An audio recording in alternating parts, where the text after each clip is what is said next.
Hello everyone, welcome back. In today's video, we've got a playoff predictions video. With the Olympic break currently on, we're nearing just 2 months away from the start of the playoffs. So I wanted to look at the Olympic break standings, break down the standings matchups, and give you who I have currently going to the Stanley Cup if the playoffs were to start the way the points percentage would predict right now. We'll touch on all of this coming up right now.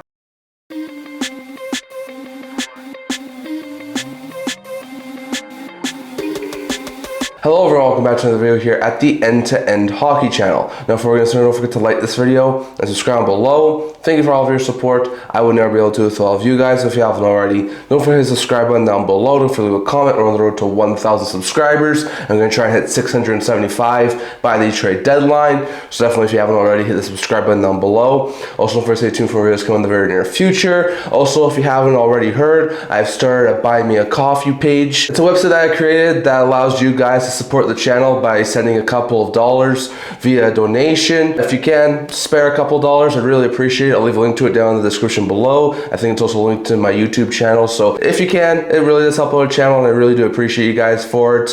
And also on top of that, do not forget to stay tuned for our March 6th trade deadline video. We do one of these every year on trade deadline day. It'll start around 11:30 p.m. Mountain Time, go until around 1:30 to 2 o'clock Mountain Time. So definitely, if you can, check in on Friday, March 6th, as we are going to be doing a live stream talking about the stuff that happens on trade deadline day. So definitely stay tuned for that. But in today's video, as we talked about, we got a playoff predictions video here. So we'll start off as we usually do by looking at the standings as of the Olympic break. So the standings in the Eastern Conference don't change points or points percentage wise for the playoff teams, but we are going to be looking at this points percentage wise for the purpose of this video here. So in the top 3 spots in the Atlantic Division, you have Tampa with a 709 points percentage, Montreal with a 632 points percentage, and Detroit with a 621 points percentage. Those will be the top 3 teams in the Atlantic Division. Your top 3 teams in the Metro Division will be a 684 points percentage Carolina, a 625 points percentage Pittsburgh, and a 595 points percentage New York Islanders. The 2 wildcard teams will be 614 points percentage Buffalo and 605 points percentage Boston.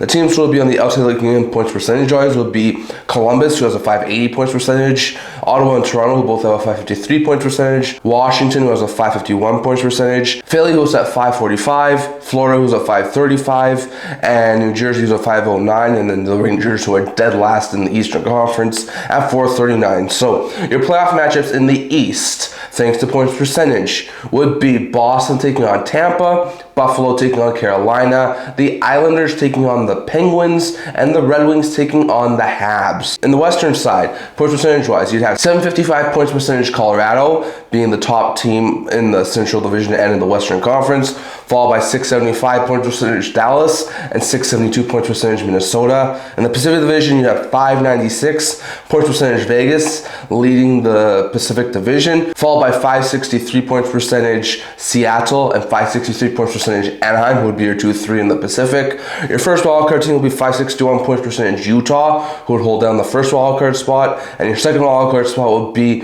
the Edmonton Oilers, who would have a 552 points percentage spot as the second wildcard team. Now, the teams who are on the outside looking in points percentage wise in the Western Conference would be LA with a 536, San Jose with a 527, Nashville with a 518, Chicago with a 465, Winnipeg and Calgary with a 464, St. Louis with a 430, and Vancouver will be dead last with a 368 points percentage. So your playoff matchups in the Western Conference will be Edmonton versus Colorado, Utah versus Vegas, you'd have Seattle versus Anaheim, and you'd have Dallas versus Minnesota. Some very, very intriguing playoff matchups here. So we'll go through the first round. I'll give you who I think would win, and then we'll go all the way to the Stanley Cup final. So to start with here, you'd have Detroit versus Montreal. I think these 2 teams stack up pretty well against each other. I do think Detroit has by far the advantage in net. I think defensively they stack up pretty well against each other. Montreal may have a little bit more edge, and forward group wise, both are pretty good. However, I would give the depth on the forward group to Detroit because they do have a lot more veteran and playoff experienced players.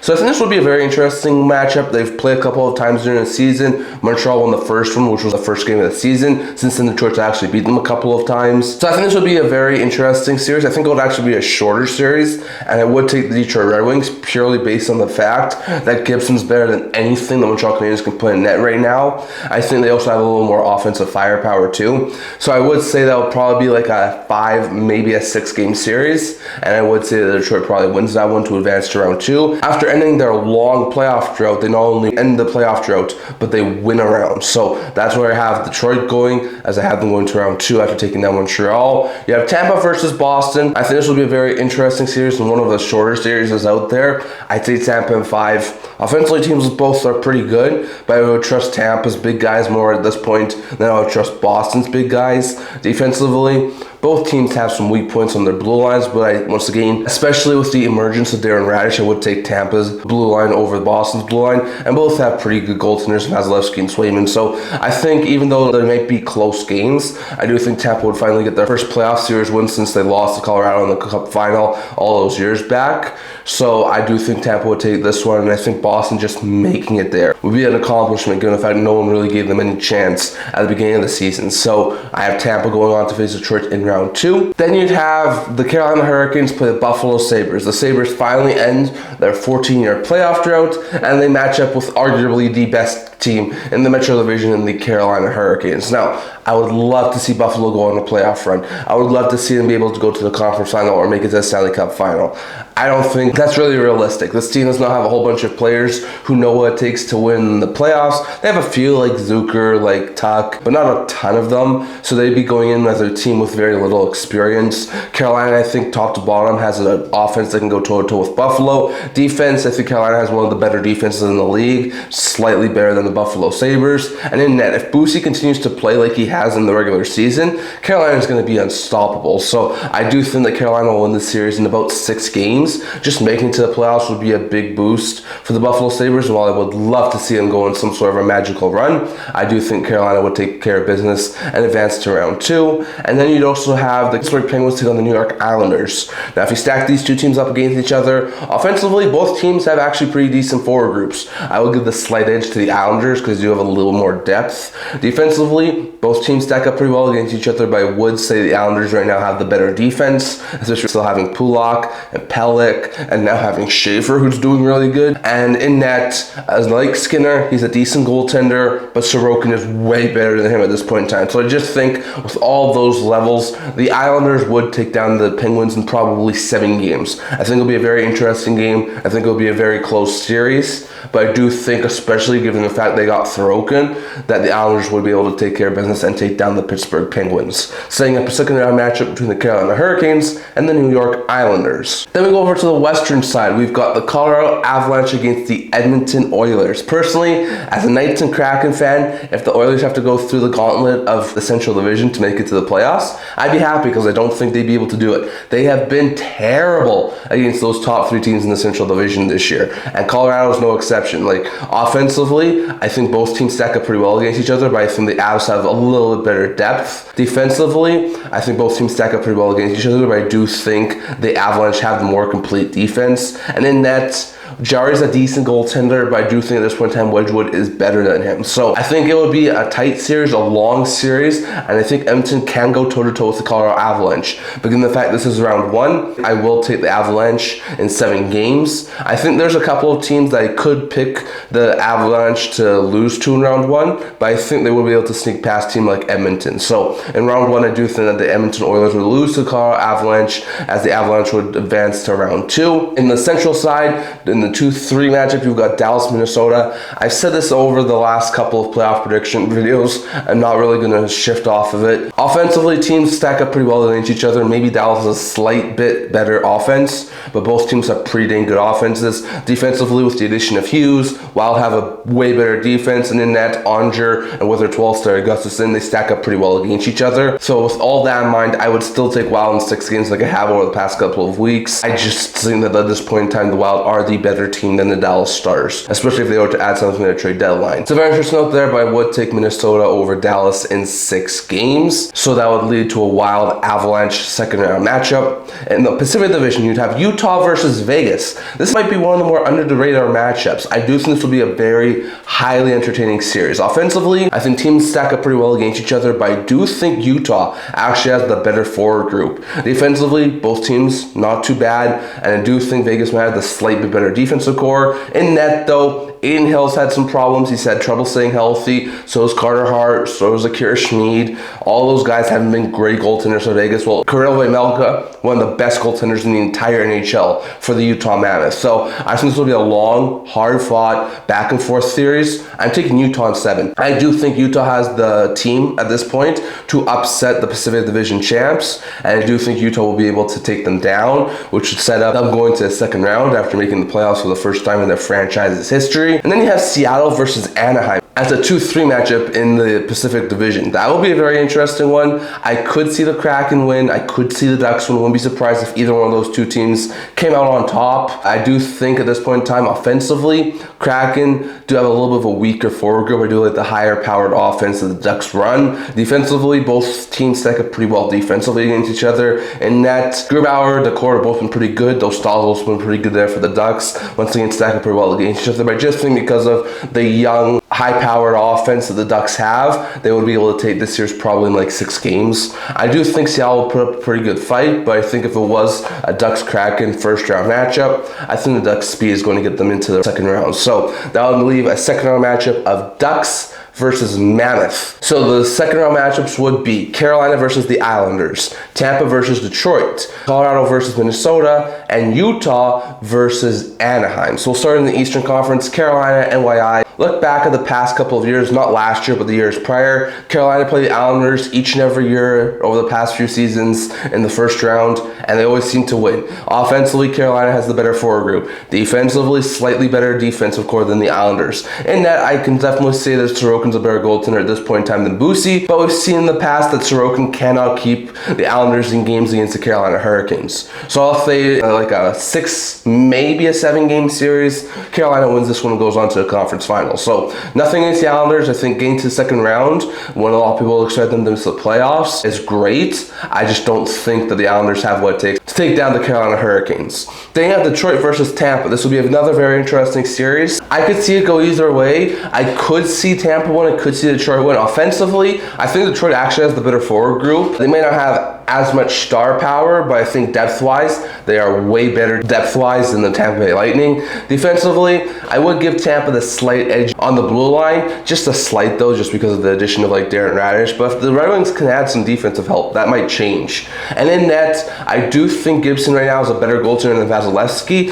I know Vasilevsky's had a really good season this year, but I do think Gibson at this point in time in a 7-game series will be able to outduel Vasilevsky. So I think this will be a 7-game series, a long, hard-fought series, but I would actually take Detroit to take down the Tampa Bay Lightning. I think Tampa winning a round is good, but I just don't know if they will have the continuing power to go all the way to the conference final this year. So I do think the Tampa will win a round, but I do think Detroit makes it to the conference final to face off against the Carolina Hurricanes. In the western side, you got Colorado, Minnesota. I think I talked about this in the last prediction video. I said it would be a Colorado, Minnesota second round matchup. Offensively, teams stack up pretty well against each other. Defensively, I would give the slight edge to Minnesota. In net, I think both teams have pretty good goaltenders, but I think Gustafsson or Wallstead might be slight better than Scott Wedgwood. So I would take the Wild at this point to win a 6-game series. Once again, President's Trophy curse, teams with a 120-point curse. Colorado's on pace to do both of those things. So if they do, I definitely think they will make it past round 2. Maybe they won't make it past round 1, but the bare minimum, they won't make it past round 2. So I have the Wild going to the conference final to take on whoever wins Anaheim versus Utah. This is a very interesting matchup. And I think for people like me who love to see new sort of matchups, this will be a very interesting one. Offensively, I think that the Mammoths have the slight bit better offense, but just slight. The Ducks are right there behind them. Defensively, I would give Utah the slight edge defensively, have a couple more veterans, a little more playoff experience. In net, I think both have really good goaltenders. I would give the slight edge to Vejmelka and Utah, but I don't think those styles will slouch either. So all in all, I would say that the Utah Mammoths take this one probably in like 5 or 6 games. I do think it will be a shorter series, and I do think Utah can upset them. So that'll leave the conference finals as Utah versus Minnesota and Carolina versus Detroit, which will be very interesting. Now, Carolina, Detroit, I don't think Detroit can muster much more than this. This has been a brilliant run if this is what actually happens by the Detroit Red Wings, but I just don't think they can go toe-to-toe with Carolina. Offensively, Canes have the better team. Defensively, by far, Carolina definitely has the better team. team. In net, I could see Gibson be a little more of a consistent goaltender than Bussi, but Bussi can play half of what he's playing right now with the Carolina Hurricanes. Yeah, I think this will be a Carolina Hurricanes winning probably like 5 games. So I have Carolina going to the Stanley Cup final once again. And in the Western side, you have Utah versus Minnesota. I think these two teams stack up pretty well too. Offensively, Minnesota, I think, would actually have the weaker forward group than Utah. Defensively, though, by far, Minnesota is better defensively. And in net, I think both teams stack up pretty well against each other. Vejmelka to either Gustafsson or Wallstead. But I do think Minnesota will wind up being able to take down the Utah Mammoth. Mammoth getting to a conference final in year 2. That would be great, but I just can't see them take down the Minnesota Wild. So that would lead to another Cup final prediction of Wild versus Hurricanes. And as I mentioned in the last few playoff prediction videos, I have the Wild in 6 games. Wild have a pretty good forward group that can go toe-to-toe with Carolina. Defensively, they have the better defense. In net, both teams have some pretty decent goaltending, which is a little bit improvement in the playoffs, but I would take Wallstead or Gustafsson over Bussi. So very interesting note there, but I do still have the Minnesota Wild being my Stanley Cup champions. Definitely. I'll let your guys' thoughts on all of this down in the comment section below. Do you agree with me? Do you think we could see a Wild Hurricanes Stanley Cup final and potentially a Wild Mammoth Hurricanes Red Wings conference final? I'll let you guys' thoughts on all of that down in the comment section below. And if not, who do you think, with the way the playoff matchups would be as of the Olympic break, would make the playoffs? I'll let you guys' thoughts on all of that down in the comment section below. That's all I'm going to talk for today. Remember to like this video. If you're not to subscribe below. Thank you for all of your support. I will never be able to do this with all of you guys, so if you haven't already,